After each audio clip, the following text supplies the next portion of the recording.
The relationships that are the most successful are when two people have worked on themselves for a long period of time. They know who they are, they know what they value, they know their beliefs, their aspirations, and that's what I want for you. I don't want you to be in a relationship because you think it's better than being single.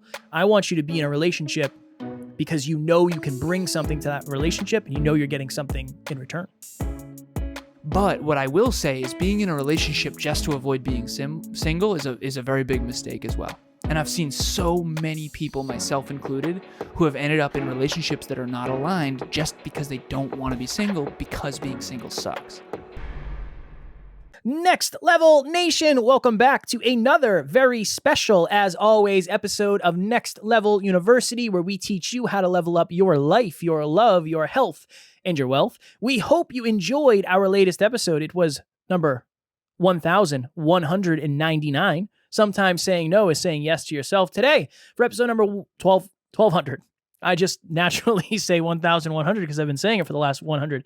1,200, one thing you need to know about being alone. So I'm going to need you to figure it out. I'm going to figure it out. All right.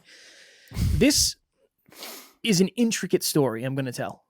You know I'm joking, right? Yeah, no, definitely. But I do need to figure it out. I need to get it together. I really do. Lock it up. Lock it up. All right. So this was a very interesting time in my life where I had moved out. This was the first time I ever moved out of my family's house. They ended up moving to another place that was only a 2-bedroom. So even if I wanted to live there, that would not have worked out. But I was living with my girlfriend at the time. I was probably 22, 23. So my girlfriend and I definitely had somewhat of a toxic relationship. It was definitely not a healthy relationship. It wasn't physical or emotional violence towards me or anything like that, but it definitely wasn't healthy. I'm sure you've had relationships like that where it wasn't specific things that were toxic, but looking back, it's like, you know what? That probably wasn't a super aligned relationship. So we ended up having a fight and we ended up breaking up. And I remember when we broke up, I had that weird moment of, oh my goodness, I am terrified that I'm going to be alone. And what does that mean? I'm in my early 20s. I'm working a ton. Am I going to be able to find a partner? What does this all mean? I ended up moving in with one of my childhood friends' families. Remember I told you that? Mm-hmm. So I end up moving in and I'm literally sleeping in who was kind of like she was like my kid sister when I was younger. I'm sleeping in her room because she has her own house now. So I'm literally living with a family that I grew up with while I'm traveling all over the place doing my job. And I remember I had this text exchange with my ex-girlfriend. And it was very much along the lines of, okay, are we going to get back together or not? And I remember making the conscious decision that, okay, I am in the driver's seat here and I have the final decision because she wants to get back together with me. What am I going to do? And I had this conversation with myself. Kev, it is probably better to be single than it is to be in a relationship with this person based on what you've already gone through and the feelings you have about this relationship. That is the point of this episode. One thing you need to know about being alone for most of us is probably way better than being in a toxic relationship. And I think that's one of our fears. When you look at a movie, I watched a lot of movies over the last week because it's Christmas time. It's always this interesting thing of the quote unquote loser in the movie is the person who is single and they have no prospect of love and they're broke and they live at home or whatever it is. When in reality, the most challenging place to be oftentimes is in a toxic relationship. And you and I have a lot of experience with talking with the community. And yeah, many of them are struggling with being single, but most of them have struggled with a toxic relationship, are struggling with a toxic relationship, or most likely will in the future. So in this episode, my goal is to raise awareness around that and honestly give you the opportunity to give yourself permission to be single. I know maybe there's societal pressure from your friends and your family or whatever it may be, social media, to be in a relationship, but the relationships that are the most successful are when two people have worked on themselves for a long period of time. They know who they are. They know what they value. They know their beliefs, their aspirations. And that's what I want for you. I don't want you to be in a relationship because you think it's better than being single. I want you to be in a relationship because you know you can bring something to that relationship and you know you're getting something in return. I want to say something I've never said before. being single sucks. But yeah, being single sucks. Honestly, it does. It's fair. But you know what sucks more is being in a toxic relationship. Yeah. Genuinely. Being in a loving, interdependent, mature, healthy relationship is the best thing in the world. It's amazing. It's kind of like people who aren't really that into fitness, and I try to explain, like, being in shape is the best thing ever. It's so amazing. Being in a healthy relationship is the best thing ever. It's so good. It's better than I even thought it could be. And I didn't realize how some of my past relationships actually were toxic until I was in a really healthy, mature relationship. So I want to take people through. So we have a podcast called the Conscious Couples Podcast. Unapologetic plug right there. It's all about intimate relationships, and we have clients all over the world that we help with their marriages and their intimate relationships. And it's been nothing short of magnificent, and the amount that I've learned has been wild. And that's unexpected. I didn't expect any of that at the beginning of this personal development journey, but it's been quite amazing. So there's 4 parts of this sort of relationship journey. The first is dependent. So we are born into this world as a dependent. We are dependent on our caregivers for survival. We don't know how to feed ourselves. We don't know how to hunt. We don't know how to gather. We don't know what we're doing. We're just little babies. We need help. We are dependent. Okay? Then we become independent. Typically in your teenage years, there's a rebel phase where you are super independent. And for me, I remember I was questioning everything. I was questioning my mom on everything. I had a rebel phase for sure. Partially in college as well. That's when you become independent. You no longer need your family or your caregivers to survive. Then I think there's a codependent phase that happens.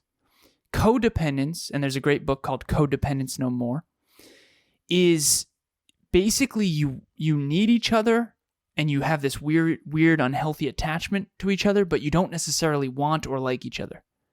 And if you've ever been in an intimate relationship that has codependent tendencies, it's kind of like that. So I'll share my past. So my very first relationship that was really long-term was 4.5 years. And we both had really challenging childhoods for our own reasons. And we connected on that. And we definitely loved each other. We definitely liked each other. But there were times when we really, really didn't. And we had like this weird sort of codependent thing going on. In other words, we love each other and we like each other, but sometimes we don't get along well. We really need each other, but we don't always want each other. That kind of thing. And you can even feel like the messiness of that. It's like very emotional. It's very like sexual. It's very codependent. Like, I need you, but I also am not sure if I really want to be with you forever. That kind of thing. And I've actually since reconnected with that partner, and we've actually become friends in some ways and parted as equals and as friends. Wonderful. Fast forward. I'm now in a mature, non-codependent relationship, and I know that for certain now. And it goes into attachment styles, and there's a lot of stuff underneath this. But essentially with Emilia, this is kind of what we say. We say we choose each other every day. I don't need Emilia. She doesn't need me. We want each other. We love each other. And we try to make that as unconditional as possible.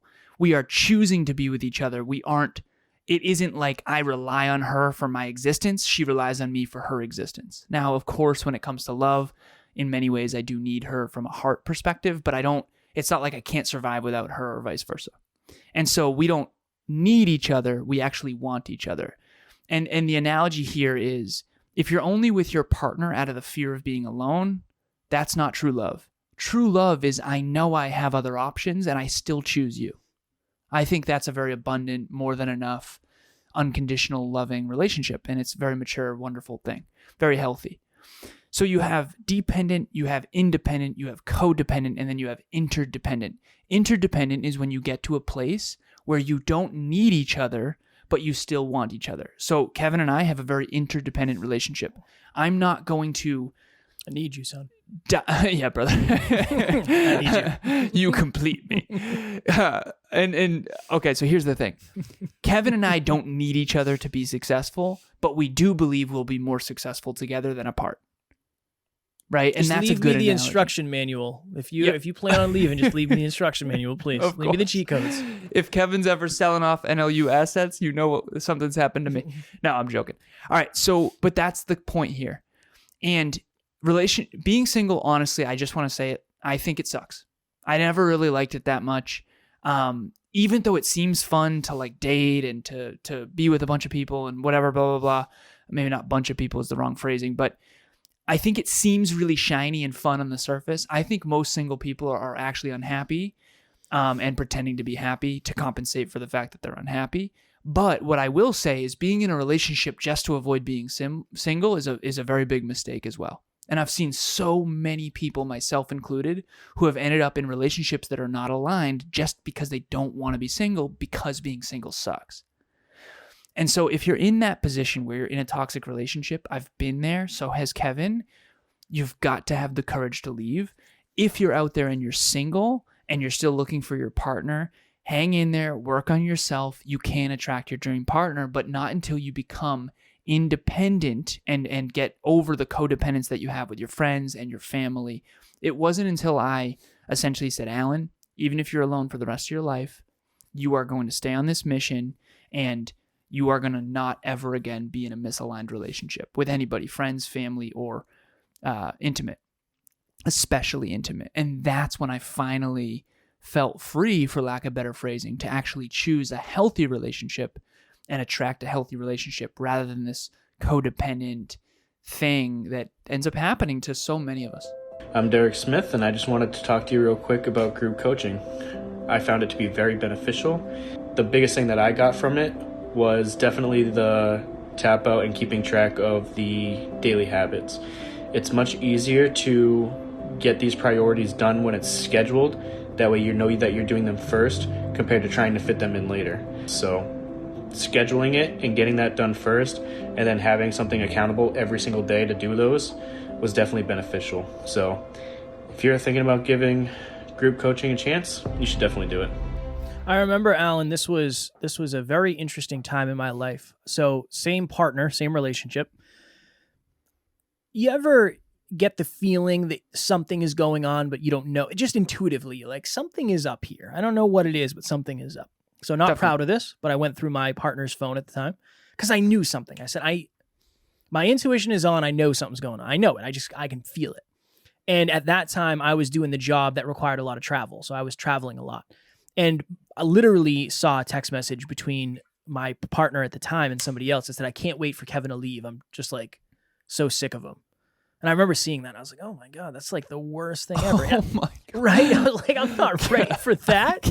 I'm not ready for that. You should not have looked. I shouldn't have looked. But I found that's brutal. out. Honestly, we're laughing, but that's No, it sucked. That's a bad moment. Yeah, that's and a tough again, moment. the reason number one, the reason that I'm able to laugh and I'm okay with Alan laughing with me is because I'm healed from that. Of course.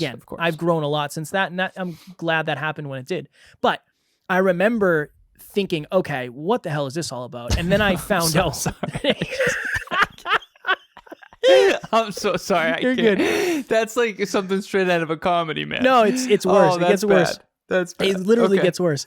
So All right. I found out this person was emotionally cheating on me. They were talking to somebody else, spending time with somebody else. Was it physical? I don't think so. Was I naive? Maybe. Had an argument because I was literally like, yo, I went through your phone. And of course, you're not supposed to go through my phone. You're not supposed to be talking to other dudes. So I think I'm more right than you are in this situation. Yeah, right? Literally. So I leave. I walk out to and before I left, she said, if you leave, we're done. And I was like, hell yeah, we are. I walk out to my car, open the door, shut the door, and walk back downstairs. Oh, Kev, what are you doing? What are you doing? Yeah, because I didn't want to be alone. I was afraid to be single. So I wanted to share that story because at the time I didn't understand this. I didn't know that this was low self-worth, man. Low self-worth. Low self-belief, low self-worth. I was willing to accept less than I deserved because I was afraid to be alone because I didn't know. Number one, I don't think I wanted to be alone. I don't think I wanted to be by myself. Right. What does that mean? But I wanted to tell that story because, again, that's like, I literally had the option. I had the opportunity to leave. That was it. Isn't it so interesting? You now would never do that. No. Because now you've grown so much. It's just interesting to look back on. I had a dream last night about me? college, and it was just Oh. like, it was just wild. Like, the way I used to be is so different than the way I am now, you know? And we've grown so much. That's it. Just work on yourself and that kind of stuff. I remember the stuff that I used to tolerate from friends and family. I can't even believe it. It's like, Well, it's self-worth. Like what you just said. If you feel that you deserve the treatment that you're getting, you're not going to make a different decision. All right, I deserve blank because I am not whatever. I'm ugly. I'm stupid. I'm not smart. Whatever it is. I'm damaged. I'm broken. I'm right, short. Those are, I'm yeah, whatever. I can't get another partner. If there's any scarcity in your decision making, you're always going to accept less than you deserve, which is but that's a weird way that a lot of this is set up. And I want to share this briefly too. I know some people that are overly abundant in their self-worth. Like, I have one person in particular, I'll keep it anonymous, but her standards for her, who she wants to be with, are higher than her standards for herself. And I know that she's gonna be alone. And this is the thing, right? Okay, Kev, in that moment, you should have had higher standards for sure, and you should have left, right? She obviously was cheating on you to some extent, emotionally or physically or both or whatever. Like, you deserve better than that, okay? Fair. But I know some people who think they deserve X, Y, Z, and they really don't. It's almost like, on one end, if you think you deserve the world, but yet it's by default and you're not willing to like become that to attract that. In other words, you're not willing to work on yourself. I know people like that. Then you're always going to be single because you think you deserve something better than what you can actually get, what you can actually attract.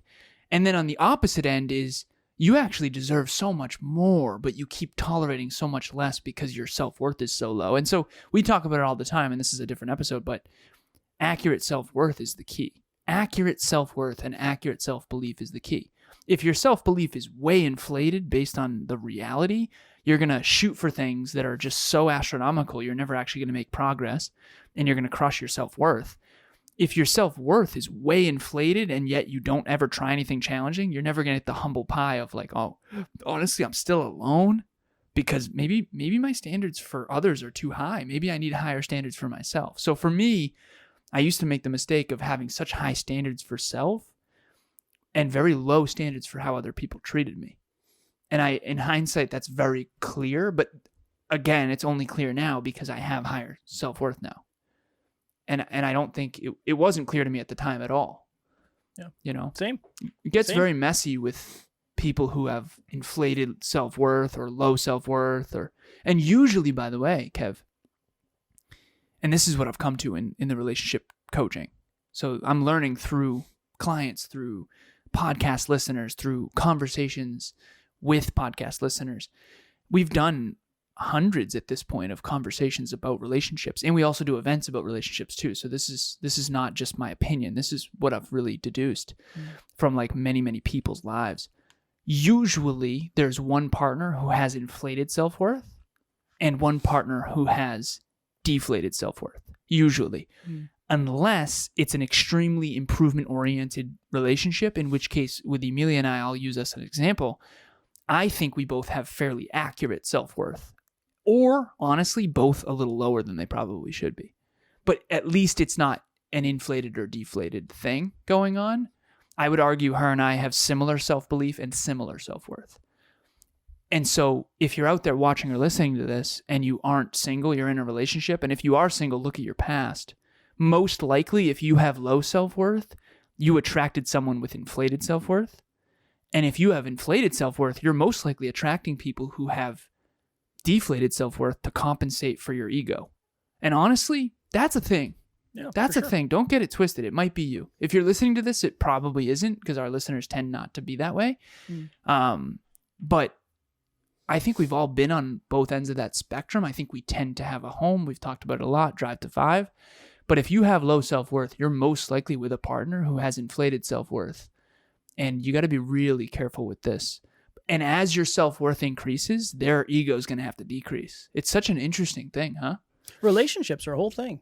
They are. It's not, again, you're not really taught much about relationships, but there's a lot of layers. There's just so many layers of when you get more confident, the dynamic changes. When your partner gets more confident, the self-worth changes. It's just, there's so much that goes into it. And this is literally just one layer of one piece. But I figured, you know what? Especially around the holiday time, I think a lot of people hang on to relationships because they don't want to show up to places or events alone. And I think at the end of the day, sometimes it's better to show up alone than with somebody that is toxic. Mm-hmm. Alan, simple question for you. Maybe it'll be a simple answer. Probably not, but it could be. Why should people go to our wonderful Facebook group, Next Level Nation? Next Level Nation. Yeah, why should people go? Why should people go? If somebody's listened to 200 episodes and they haven't joined yet, why should they? Because you're going to be a part of something bigger than yourself that finally feels like you belong. And more importantly, you are going to stop concerning yourself so much with belonging elsewhere where you really don't. I think that this is the analogy that I would use. The NLU team, we have 19 team members, myself and Kevin included, plus obviously my relationship with Emilia.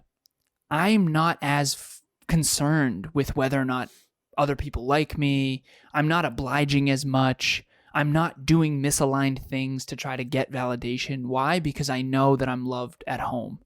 And what I mean by that is by Emilia, by the NLU team, by the NLU community.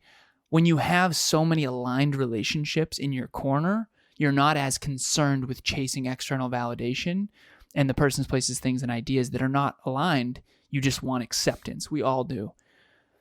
That's why Next Level Nation is so important, because you're going to have a virtual community of people who are similar and that give you that sense of belonging and support that you've always craved. And therefore, you will be freed up to not have to go and seek that elsewhere. Strong work. So, brother. Yeah, for Kevin. Me. Yeah. The one and only Kevin That's Palmieri. Me. Yeah. That guy. That one person. I'm him. Why should our listeners join group coaching? Why should they join group coaching? I would say, to your point, a couple things. Number one, not everybody should, because group coaching is not for everybody. But the second piece of it is, if you were already surrounded by the people that you should be, you'd probably already be well on your way to your goals. And I don't know if I've ever met a dream chaser who actually was super excited about the group of people they surrounded themselves with.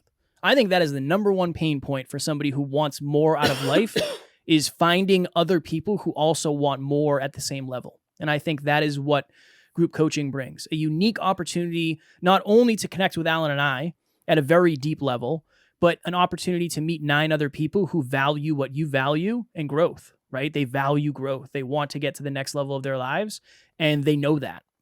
It's also an interesting thing, Alan, where we can talk about what's real. That's that. There's not a lot of places where people feel safe to talk about what's real and say, hey, I'm actually struggling with this. Cool. I'm struggling with something similar, or I've struggled with that, or this person has too. So yeah, it's an opportunity to meet people that value what you value and they value growth. And I think as a dream chaser, that's really what we all want at the deepest level. Yeah, you don't have to pretend that everything's perfect. You don't have to pretend that everything's great. You don't have to pretend that you're crushing it in every area. It's actually not only accepted, but encouraged to be vulnerable and share what is not ideal and what's not going well. Why? So you can work on it. So 100%. That's where the real work is done anyway. So yeah, we're very blessed, Kev, to be able to do that all the time. You know, we are very blessed, and that's been instrumental for sure. And I'll talk about myself and my growth for sure. I feel very safe to grow. And if you feel safe to grow, then you will. The stories that you share on this podcast of way back are so interesting for me, because it's like, yeah, like you would never do that now.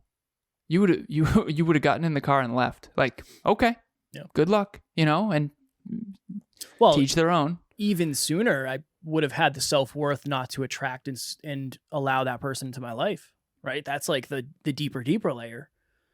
Or that person never would have had a spot in my life now. It's also interesting, I know we got to go, but Kev, for the listeners, I want to share this with everybody. I knew Kev back then. I knew Kev in high school. I knew Kev in his early 20s. I knew of him my whole life for the most part. Yeah. And it's so interesting to hear what was going on in your life versus what I saw on the outside. Because on the outside, he was jacked. He was a fighter. He was making a lot of money. He was in great shape. He was a badass. And so just remember, these badasses that you think are so badass are struggling too. It's really important to understand that. And now it's interesting because I don't really see you as that big of a badass anymore. But what's interesting is in comparison, you are a badass. You know, it's so weird how that works, you know? But it's important for everyone to know that. And at this stage, Kevin and I are blessed to have met so many people that we thought were so badass, for lack of better phrasing. And many of them are just struggling with stuff just like you. Maybe just they're more successful in one area than you are financially or whatever. But it's really important to understand that self-confidence and self-worth and self-esteem and self-belief, you're not the only one struggling with those things. Kevin seemed so much more confident than he really was. And I think everyone is that way. Genuinely. Very few people are more confident than you think. Seriously. Yeah. I would agree with that for sure. A little blast from the past. Anytime I can bring up an old story, I think it's important. And again, I try to only share scars, not open wounds. So Alan and I can have a good laugh about it because it doesn't matter anymore. I mean, I learned so many lessons, and part of who I am is... I didn't mean to laugh at you. No, man. it's just funny the way you... It's funny the way you're like, I'm sorry. I'm sorry. No, it's all good. It's all good. I enjoyed it. That's the worst message you could have possibly found. Like, one of the worst ones that you could have found is that one specifically. Yeah, it's pretty bad. And you've never told me that before. You've told me of the situation. You just never read me the actual text that you saw. That's why before these episodes, Alan says, hey, what are we... what is the story you're going to tell? And sometimes I'll just be like, dude, don't worry about it. I'm going to tell a story, and you'll hear it when you hear it. Just now I feel bad because I laughed, but You're it was good. like, no, it's damn, all love. man, We're good. That's rough. That's a rough. We're gonna moment. go now. We're gonna go now. We're gonna take off. You ready to take off? Yeah, let's do it. All right, here we go. Blast off. All right. Next Level Nation tomorrow for episode number. I keep saying 1,100. 1,201. Alan kind of alluded to this. Do you deserve to be happy? One of my favorite topics, and I did a Facebook Live on this before there was even the thought of a podcast. So I'm excited to do that. As always, we love you, appreciate you, grateful for each and every one of you. And at NLU, we do not have fans, we have family. We will talk to you all tomorrow. And we'll see you at the next level.